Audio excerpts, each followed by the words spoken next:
পটল একটি গুরুত্বপূর্ণ সবজি। এটা সহজেই হজম হয় এবং গ্যাস্ট্রিক ও হৃদরোগীদের জন্য উপকারী। বাংলাদেশে সাধারণত বালি ও মুর্শিদাবাদী এই দুই জাতের পটলের চাষ হয়। বালি জাতের পটল সবুজ ও ডোরাকাটা, এটার স্বাদ বেশি। মুর্শিদাবাদী পটল ধূসর বর্ণের এবং ত্বক পুরু। হালকা দোআঁশ মাটিতে পটলের ফলন ভালো হয়। আশ্বিন থেকে অগ্রহায়ণ এবং মাঘ ফাল্গুন মাস পটলের কাটিং বা বল্লরি রোপণের উপযুক্ত সময়। ফলন ভালো হলে হেক্টর প্রতি প্রায় ৩০ টন পটল পাওয়া সম্ভব। বাংলাদেশের বিভিন্ন অঞ্চলে পটলের চাষ হয়, তবে বগুড়ার রংপুর গাইবান্ধায় পটলের চাষ বেশি হয়। এটি বগুড়ার শিবগঞ্জ থানার হরিরামপুর গ্রামের একটি পটল ক্ষেত। পটল চাষী মোহাম্মদ ফজলুর রহমান সরকারের জীবনযাত্রার ব্যয়ভার নির্বাহ হয় এই পটল চাষের মাধ্যমে। সেটা কতটা সম্ভব? সুপ্রিয় দর্শক মণ্ডলী, আজ আমরা এসেছি বগুড়ার শিবগঞ্জ থানার হরিরামপুর গ্রামের একটি পটল খেতে। কত টাকা কেজি দরে বিক্রি করেন? 4 টাকা 5 টাকা কেজি দরে বিক্রি করা হয়। আপনার পটল চাষ করতে গিয়ে কেমন খরচ হয়েছে? অনেক খরচ হয়েছে, কিন্তু আমরা সেরকম দাম পাচ্ছি না, মূল্য পাচ্ছি না। বাজারে খুব কম দামে বিক্রি করা লাগছে, যার কারণে আমাদের সংসারের অভাব অনটন এসে যাচ্ছে। সংসারে লাভ হচ্ছে না, যা হয়তো খরচ করি তাক দিয়ে আমরা চাল ডাল কিনি, কিন্তু আমরা এটা মূল্য পাচ্ছি না। আমরা এদেশের চাষিদের মৌলিক চাহিদা মোটা ভাত, মোটা কাপড় সরবরাহে পটল চাষ কতটা ভূমিকা রাখছে? হরিরামপুরের আরেকজন পটল চাষী আব্দুল ওহাব জীবনের অনেকটা সময় ব্যয় করেছেন পটল চাষ করে, কিন্তু কি পেয়েছেন তিনি? কেমন চলছে তার দিনকাল? কেমন তার অনুভূতি? কত টাকা কেজি দরে বিক্রি করেন এই পটল? গত বৃহস্পতিবারে বিক্রি করছি আধামন পটল আপনার 50 টাকা বিক্রি করছি। এই কম দামে বিক্রি করে আমরা সংকুলন হতে পারতেছি না। আপনি কোথায় বিক্রি করেন? মোকামতলা বিক্রি করা হয়, মহাস্থান বাজারে বিক্রি করা হয়। আপনি পটল ক্ষেত যে করছেন, আপনার আশা কি পূর্ণ হয়েছে যে আশা করছিলেন? পটল বিক্রি করে মনে করছিলাম যে ছেলে মেয়ে ভালো কাপড় চোপড় এবং সংসারে আর একটু আয় উন্নতি করার প্রেক্ষিতে আমরা আশা করছিলাম, কিন্তু সেটা আমাকে বাজারের তুলনায় বিক্রি করে আমাকে সে আশার অনুরূপ খরচা হচ্ছে না বা বিক্রি করতে পারতেছি না। হরিরামপুর ও আশেপাশের গ্রামের পটল বিক্রি হয় মহাস্থান বাজারে। মহাস্থান বাজার এই অঞ্চলের বৃহৎ কাঁচামালের বাজার। মৌসুমে প্রায় প্রতিদিন 150 থেকে 200 মণ পটল ক্রয় বিক্রয় হয় এখানে। আপনি কি কিনছেন? পটল। কত টাকা কেজি ধরে কিনছেন? 4 টাকা 4.5। এগুলো কোথায় নিয়ে যাবেন? সিলেট। সিলেট নিয়ে কত টাকা কেজি করে বিক্রি করবেন? এই 10 টাকা 8 টাকা। রাস্তায় কি ধরনের সমস্যা হয়? কোচে মাল দিলে একটায় সার্জন টার্জন এই একটা হাতে সময় লেট করে 200 টাকা নিয়ে আবার ছেড়ে দেয়। এটি গাইবান্ধার সাদুল্লাপুরের ধাপেরহাট কাঁচা বাজার। এ অঞ্চলের অন্যান্য সবজির সঙ্গে প্রায় 100 মণ পটল ক্রয় বিক্রয় হয় এখানে।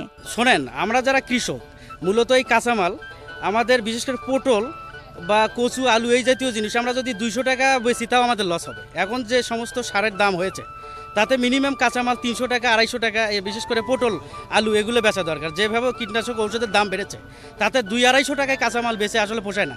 এখন আমরা কৃষকেরা 160 টাকা মণ পটল বিক্রি করে আমরা লসে আছি। ঢাকা শহরে বা বিভিন্ন শহরে যারা মার্কেটের ভিতরে আড়তেই ব্যবসা করে, যারা খুচরা বিক্রি করে, এই যারা খুচরা বিক্রি করে মূলত ইনকামটা তারাই লুফে নিচ্ছে।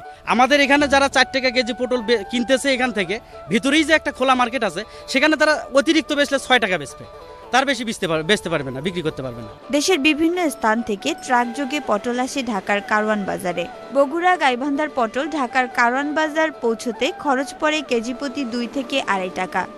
সেখানের পাইকাররা খরচ বাদে 2 থেকে 1 টাকা লাভে পটল বিক্রি করেন কারওয়ান বাজারে। ঢাকার কাঁচা বাজারের বিক্রেতারা এই কারওয়ান বাজার থেকে পটল ক্রয় করেন অন্যান্য সবজির সঙ্গে। 60 টাকা কেজি, ফসলে 8 টাকা পড়বে, আমরা 10 টাকা 12 টাকা বেচতে পারবো। এগুলো আসছে আমরা রংপুর থেকে কিনছিলাম 60 টাকা, 6.5 টাকা 6 টাকা কেজি।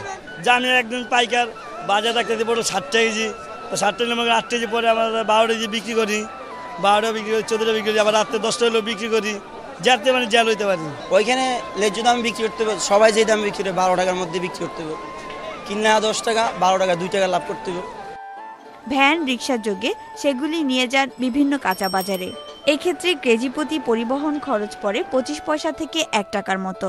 অথচ ঢাকার কাঁচা বাজারে অন্যান্য সবজির ন্যায় পটলের দাম বেড়ে যায় কয়েক গুণ।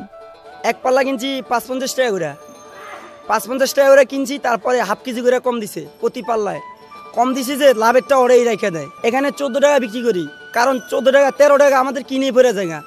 একটা ব্যাগ দিয়ে যদি বিক্রি করি তাহলে তো আমার লাভ হইল না। এই সোনাগা হোটেলের সামনে দিয়ে যখন রিক্সা আইতে হয় তখন টাই বিক্রি দেওয়ার লাগে টাকা 10 টাকা করে দেওয়ার লাগে, একটু দেরি হইলেই। ওই সাইডে দিয়া মসজিদের সামনে দিয়া পোলাপান বসায় দেয়, 7:30টার পরেই 5 টাকা করে দেওয়ার লাগে। এটা যদি আপনারা প্রতিবাদ করেন তাইলে হবে। সুপ্রিয় দর্শক, আমি এখন এসেছি মোহাম্মদপুরের টাউন হলের কাঁচা বাজারে। আমি এখন দেখব ভোক্তা কত টাকা দরে পটল কিনছে। 12 টাকা। আপনি 12 টাকা কেজি দরে কিনলেন, এটা কৃষক তো 4-5 টাকা কেজি দরে বিক্রি করছে, আপনার মতামত কি? আসলে এই যে ফার্মার থেকে কনজিউমার লেভেল পর্যন্ত আসতে 4-5টা হ্যান্ড চেঞ্জ হয়, এই যে 5টা হ্যান্ডেই দামটা বেড়ে যায়। তো এখন ডাইরেক্ট যে মানে প্রডিউসার টু কনজিউমার পৌঁছানোর কোনো ওয়ে আমাদের কাছে নাই, গভর্নমেন্ট ওয়েও নাই, নন গভর্নমেন্ট ওয়েও নাই। তো এটা যদি গভর্নমেন্ট একটা উদ্যোগ নেয় যে আমরা সরাসরি ফার্মার থেকে কনজিউমার কাছে পৌঁছাই দিব, তাহলে হয়তো ফার্মার যদি এটা 8 টাকা বিক্রি করে আমরা এখানে 8-9-10 টাকা কিনতে পারি। যে তারা কত করে কিনবে, কত করে বিক্রি করবে, এ ধরনের কোনো অথরিটি নাই। আজকে যদি সিটি কর্পোরেশনে একটা মার্কেট থাকতো এবং তারা প্রতিদিন সকালবেলা প্রাইস লিস্ট টানাই দিত যে আপনারা বেগুন এই 14 টাকা করে কিনবেন, পটল 8 টাকা করে কিনবেন, প্রাইস লিস্ট দেখে যদি আমরা যারা ক্রেতা তারা কিনতে পারতাম, তাহলে আমরাও ঠকতাম না, তারাও বেশি লাভবান হতে পারতো না। সুপ্রিয় দর্শক, আমি এখন দাঁড়িয়ে আছি নিউ মার্কেটের কাঁচা বাজারের সামনে। এখন আমরা দেখব এখান থেকে ভোক্তা কত টাকা কেজি দরে পটল ক্রয় করছেন। কৃষকের যে 3 টাকার তুলনায় এদের 16 টাকা, এই দামটা আমার কাছে সবার কাছে এটা বেশি। এই দামটার ব্যাপারে যদি তাদের সাথে আলোচনা করা যায় কেন ওরা দাম এত বেশি চাচ্ছে, তাদের কাছে সঠিক তথ্যটা নিয়ে যদি সরকার এটা নির্ধারণ করে দেয় যে এই পণ্যের দাম এটা রাখতে হবে, উভয় পক্ষে তাতে ক্রেতা এবং বিক্রেতা এবং যারা উৎপাদন করে তাদের সবারই একটা মানে একটা ভালো হয়। আমাদের দেশে একটা ধারণা সৃষ্টি হয়ে গেছে, নিয়ম সৃষ্টি হয়ে গেছে যে একটা জিনিসের দাম একবার বাড়লে এটা আর কেউ কমাতে চায় না। আর আমাদের দেশে আর একটা জিনিস হয় যে জিনিসটাকে আমরা বিদেশ থেকে আনি সেটাকে বলে যে আমাদের বিদেশ থেকে আনতে হয়, কাজে এটার দাম বেশি। কিন্তু যে দেশটা আমাদের দেশে উৎপাদন হয় সেটাকেও আমরা ওই হিসাবেই ধরি, ওই একই ছকে ফেলে দিই। হ্যাঁ, যার ফলে একবার কোনো পণ্যের দাম বাড়লে এদেশে সেই পণ্যের দামটা কমছে না। এবং এই না কমার একমাত্র কারণ হলো যে বাজারের উপর আমাদের সরকারের কোনো নিয়ন্ত্রণ নাই। আমরা যদি কারণ বাজার থেকে 6 টাকা করে কিনতে পারি তাহলে এটা এখানে 8 টাকা হওয়ার কথা, কিন্তু এখানে তারা 20 টাকা করে চাচ্ছে। সাধারণ ক্রেতারা স্বাভাবিকভাবে অত্যন্ত মধ্যে পড়ে যাচ্ছে, চাপের মধ্যে পড়ে যাচ্ছে। এইখানে 10 টাকা, ওইখানে 12 টাকা, এখানে 15 টাকা। কি সরকার কি কোনো ব্যবস্থা গ্রহণ করতে পারে না? এর জন্য সরকারের এগিয়ে আসা উচিত। বাজার নিয়ন্ত্রণের জন্য একটা দপ্তর করা উচিত যারা সরাসরি এটা নিয়ন্ত্রণ করবে এবং কার্যকরী ব্যবস্থা গ্রহণ করবে। তাইলে মুনাফা লোভীরা সিন্ডিকেটের